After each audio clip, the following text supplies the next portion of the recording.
Product liability.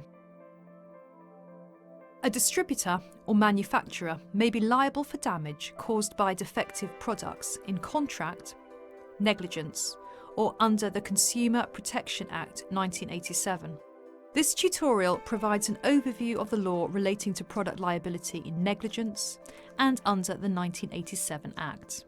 An overview of claims in contract is provided in Contract Law Tutorial 5, Express and Implied Terms and Variations.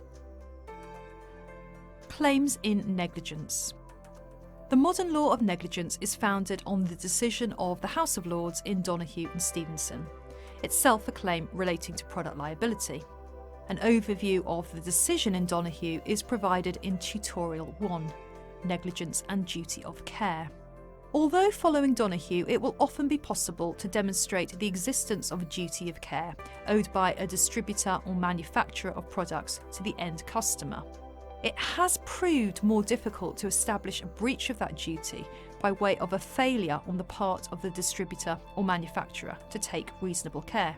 There may also be causation issues, partly in response to the difficulties experienced by consumers in succeeding in claims in negligence against distributors and manufacturers of goods. The 1987 Act was enacted.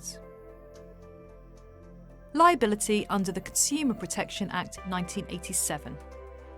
Despite its title, the 1987 Act does not only protect consumers.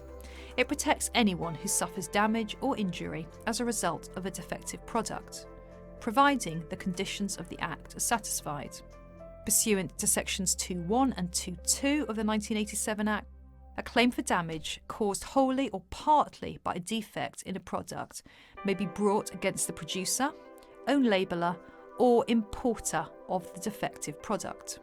As liability is strict, it is necessary for the consumer to prove only the existence of the defect, not that there has been any fault or negligence on the part of the producer, own labeller, or importer.